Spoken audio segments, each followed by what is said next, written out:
Welcome to the 41st Hash Bash, a grassroots festival of life. Festival of life. They put our MC, Adam Brook, in jail, but will we ever let them stop the Hash Bash? The Hash Bash is about two things. First, it is a celebration of the magical miracle plant that we love, the holy ganja that gives us a glimpse of heaven right here on earth. And second, the Hash Bash is a fierce protest, a scream of patriotic outrage at the immoral policy of destroying the lives of American citizens through cannabis prohibition. Over 800,000 people every year. Every 37 seconds, one of us is taken down, and we lose the liberty that Star-Spangled Banner just promised us, and it has to stop. I live in a country where my plant medicine is usually illegal. My plant-based religion is illegal. And it's illegal to grow the plant that I would like to eat. That's freedom? I feel like cannabis saved my life in 1968 when I was struggling with incredible stomach pain. Cannabis let me breathe and eat again and gave me hope. So I was able to graduate magna cum laude and become a kindergarten teacher for 33 years and become an elected public official for 20 years within a disciplined life. Within a disciplined life. I have smoked cannabis nearly every day for 45 years, and I would have noticed by now if there was something wrong with it. I left my kindergarten in 2004 to run the Ann Arbor medical marijuana campaign, which won with 74% in favor. This wrote medical marijuana into the charter, the city charter of Ann Arbor, and it authorizes every behavior that happens within a dispensary. Ann Arbor now has a medical marijuana licensing committee, which has recommended licenses for 10 dispensaries in Ann Arbor. And I think that's a nice idea. I personally never, ever thought of running a dispensary, but now I'm proud to be connected to an industry that can get the medicine to the masses.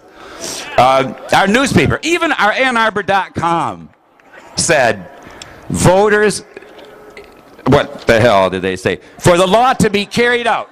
For the law to be carried out as voters intended, dispensaries should be explicitly allowed. Ann Arbor has demonstrated how this can be done. We can show Schuette or the legislature or other cities a good working model for getting cannabis medicine to patients. Both caregivers are great, and dispensaries are great. We just need safe access to the medicine, period. All right? And make no mistake about this, we are the real patriots. We are the real Americans because we believe in individual freedom. We fight to restore American values. People who love cannabis prohibition and drug war are anti-American, anti-patriotic, and racist. We need our Bill of Rights back. We seem to be the last group in the USA that can be legally brutalized because of who we are. But we are patriotic Americans who want to have good relationships with the magical healing and teaching plants, to let them help our body, our spirit, and our soul. We have just as much right to be free as anyone else. We are fighting hard this year. We have our statewide campaign and 5 local campaigns. These local campaigns will test our outrageous Attorney General. 3 different types of ballot initiatives will be attempted. If the law says that he must let people vote and then deal with a court later if he has a problem, if Schuette breaks the law and refuses to let the people vote on cannabis issues, then voters will know the truth about him. Citizens will not tolerate an attorney general who will illegally prevent them from voting.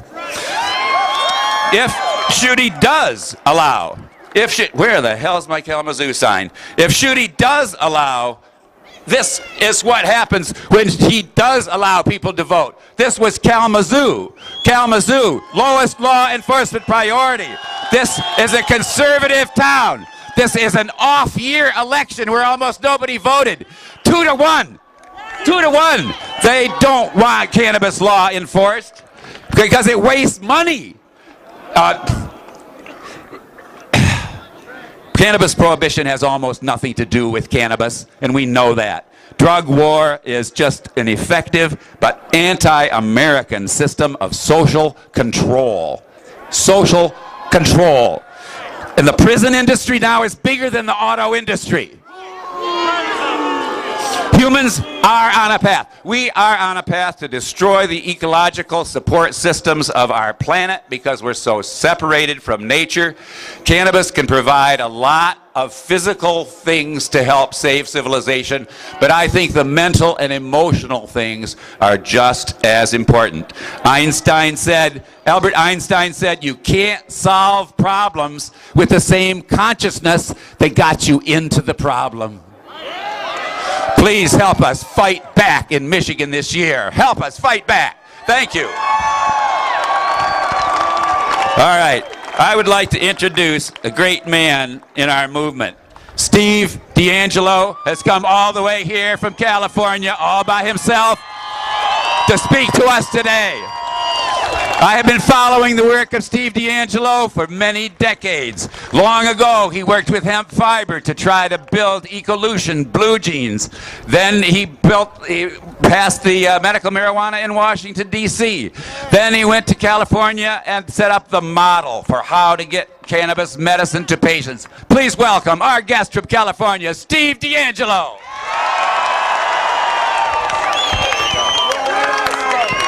All right. Hello, Ann Arbor. I am so happy to see all of you gathered here today. Gathered here for one more year of resistance to injustice and tyranny, one more year of speaking truth to power. I salute you, Ann Arbor, for keeping this flame of freedom burning in the heartland of America. For coming out to this event year after year, decade after decade, in years that are promising and in years that are scary and depressing, speaking the truth about this amazing plant, no matter what stands in our way, standing up for our rights as Americans, no matter who tries to stop us, demanding justice and compassion, demanding that votes be counted and that elections mean something. I salute you, Ann Arbor. I salute you, Michigan, for being on the front lines of this struggle, for having the courage and the determination to take a leading role in this fight for justice. Thank you. I know you've had a tough time here in Michigan. Like many other places, the voters of Michigan passed a law fully expecting it would be implemented, fully expecting that our elected officials and our law enforcement officers would respect the will of the voters. Sadly, you've learned in Michigan what we learned in California, that passing the law is only the first step. We've learned that all too often our own elected officials will attempt to block the medical cannabis laws that the voters have passed. We've learned that all too often our law enforcement agencies will refuse to implement that law or implement it in ways that are contrary to the intent of the voters. We've learned that the greater struggle comes when we must hold our elected officials accountable, when we must demand that they respect the results of elections just like we're required to. You know, they told us over and over and over again that if we didn't like the law, we should go out and change it. Well, we did. We changed the law. The voters have spoken, and they agree with us. Now, when will the politicians and the cops and the U.S. attorneys start respecting the Constitution they've sworn to uphold? When? Instead, every time our side scores a win, they pick up the goalposts and move them. Or they try to convince us that 1 + 1 does not equal 2. or that we didn't really mean what we say, or understood what we voted for.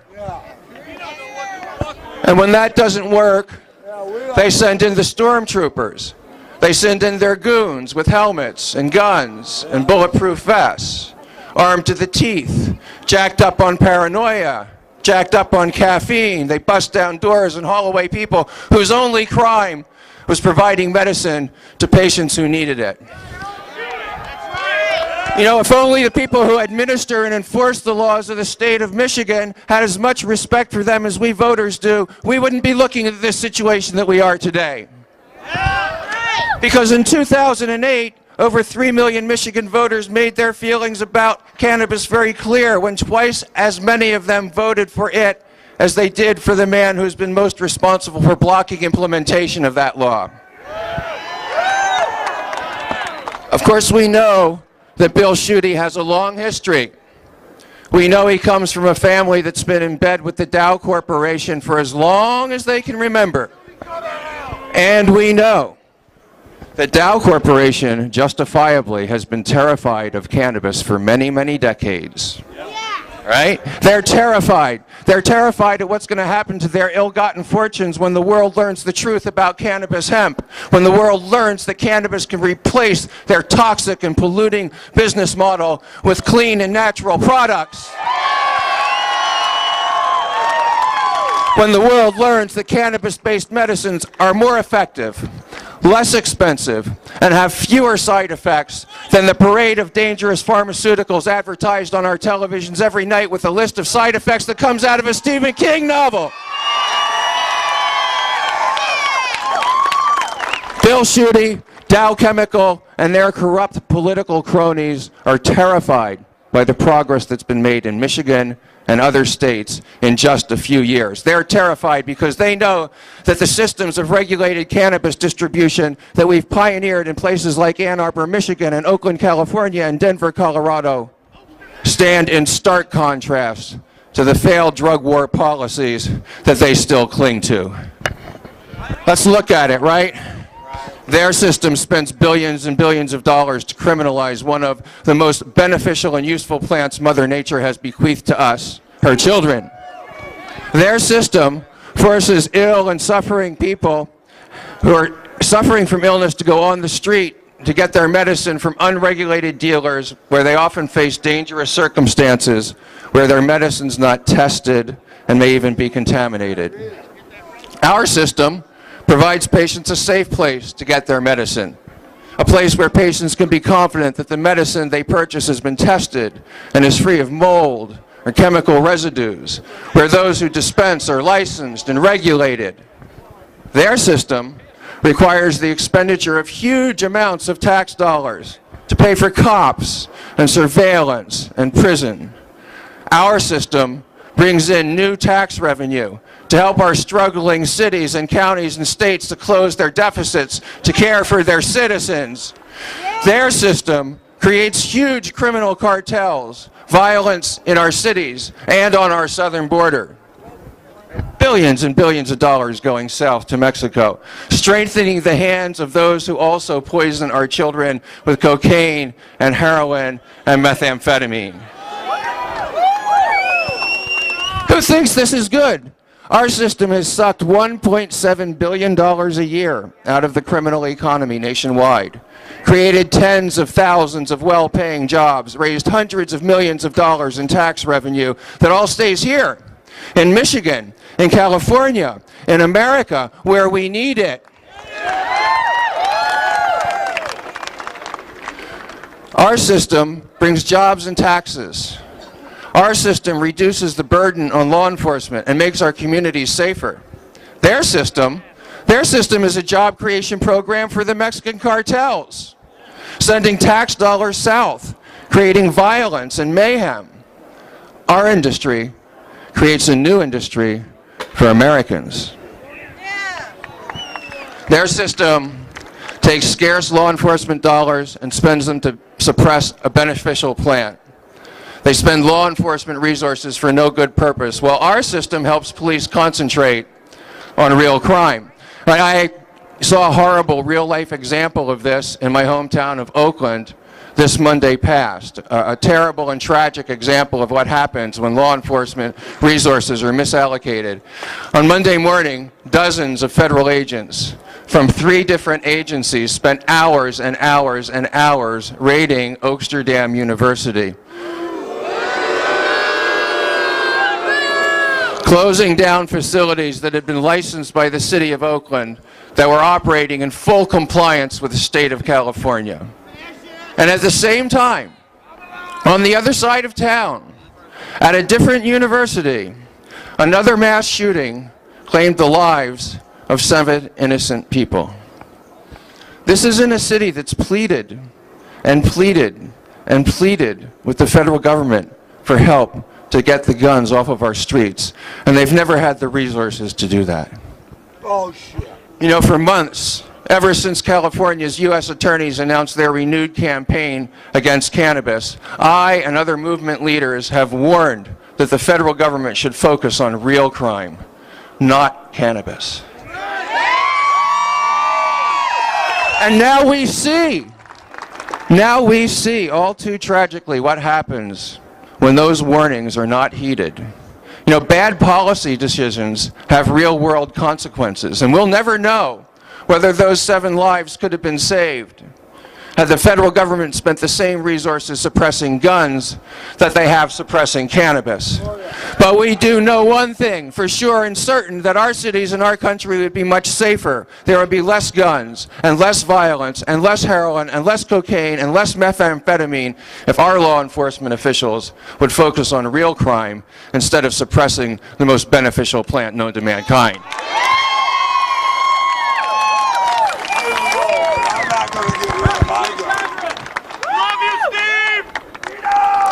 Yeah.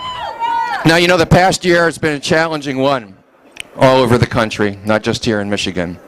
We've seen the Obama administration break the promise they made to us to respect state medical cannabis laws. We've seen a resurgent federal campaign unleashed on patients and caregivers. A well-coordinated multi-agency campaign. Armed federal agents have raided clinics, dispensaries, and access points, seizing medicine, smashing equipment, prosecuting people whose only crime it is to provide medicine to those who need it in states like Montana and Michigan and Washington and California, states where voters have overwhelmingly approved medical cannabis.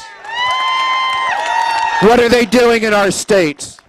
We've seen these federal prosecutors insert themselves into our local political processes, threatening to prosecute city councils and county supervisors if they regulated cannabis, threatening to prosecute state and local employees if they implement those regulations. We've seen the IRS attack organizations like mine that provide medicine to patients, charging us taxes that no other businesses have to pay, hoping to bankrupt us, drive us out of business, to force the patients back to the streets. The U.S. Treasury Department has closed the bank accounts of thousands of dispensaries. And the BATF, in an incredible move, has denied medical cannabis patients the right to purchase weapons with which to defend themselves. So, it has been a challenging year, and the current situation can appear bleak. But I'm here to tell you that now is not the time to lose heart or to lose hope. I've been doing this for almost 40 years now, and one thing I've learned is that the pace of social change is uneven. It's often 2 steps forward and 1 step back. But I'll tell you something else. The darkest moment comes before the dawn. The darkest moment comes before the dawn, and that is where we are now. You know. It's the last hurrah for our opponents. They're pushing back now because they know how precarious their position is. And you know, there's only still one class in this country, one class that's really deeply, deeply invested in pushing this absurd war on cannabis forward, and that is the prosecutors. Now, you haven't had as much trouble with the U.S. prosecutors here in Michigan as we have in the rest of the country, but that's because you got a prosecutor of your own who's driving you crazy, right? You know, they're pushing back hard now because they know their time is over. They know the American public is no longer invested in this war. They're not. 80% of them, 80% of Americans support medical cannabis, according to the most recent CBS News poll. And 50% of them support legalization of cannabis for adult use for any purpose. We've seen elected officials, sometimes local officials, sometimes state officials, and sometimes people in the U.S. Congress from Washington and California and Rhode Island and Colorado and Montana and even here in Michigan calling on prosecutors to end this vicious campaign to reschedule cannabis. We see leading medical associations across the country calling for reform. The American Medical Association, the California Medical Association, the American College of Physicians, the list goes on. Civic groups as diverse as the NAACP and the Cato Institute agree that it's time to change the laws. And now Pat Robertson, after years and years as a rabid drug war advocate, has joined our movement.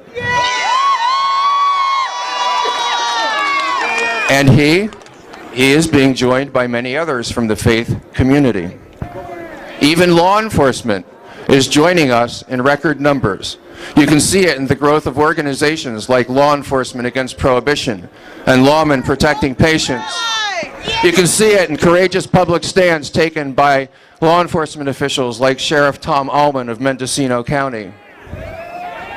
It is only the prosecutor class that is still invested in this war, and they are invested for the most ugly and most base reasons. They are invested because they love the power that this war has given them. They love the money that this war has given them. With the creation of mandatory minimums, the destruction of our Fourth Amendment rights, they love the way this war has shifted power from the judiciary to them, the prosecutors. They love the money that's been shifted from education and social programs to the punishment industry, which they no doubt will join as soon as they get done paying their dues in the revolving door of corruption.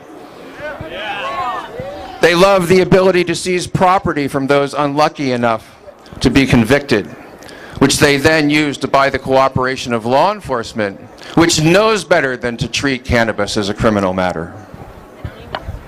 It was the prosecutors who launched the resurgent federal campaign against cannabis because they know their warped and destructive policies are doomed by the successful models of cannabis distribution we've been able to create in spite of their resistance. It was the prosecutors who started this campaign and the prosecutors who can end it. So as we consider the way forward, we need to focus on the prosecutors, and I include Mr. Schuette in that category. We must bring the very same kind of effective pressure that we've brought on city councils in Ann Arbor and Ypsilanti and Oakland, California and Denver, Colorado. We must flood them with emails and phone calls and fill their offices with angry patients demanding justice. We must focus the spotlight on them, the prosecutors who are driving this thing forward, and shame them for oppressing the sick. It's time. Let's call them to account.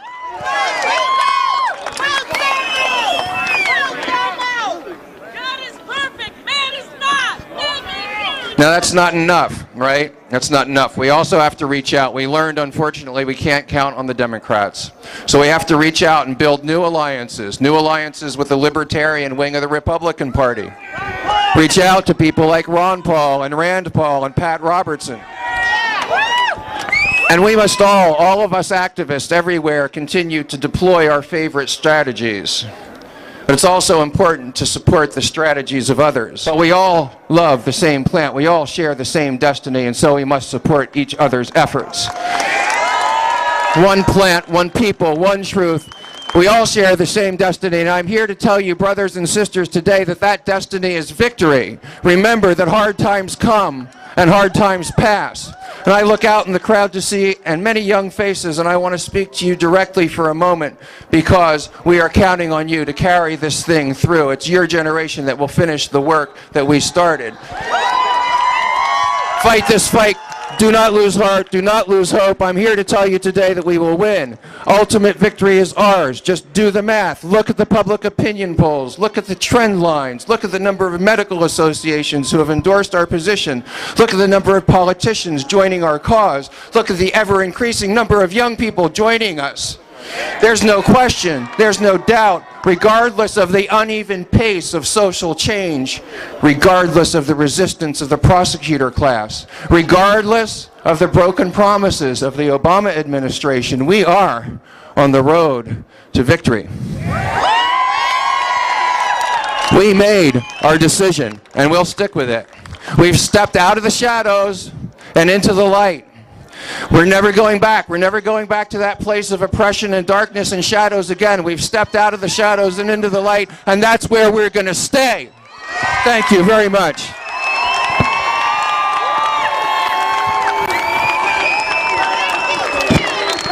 Thank you, Steve. Good on. Thank you, Steve.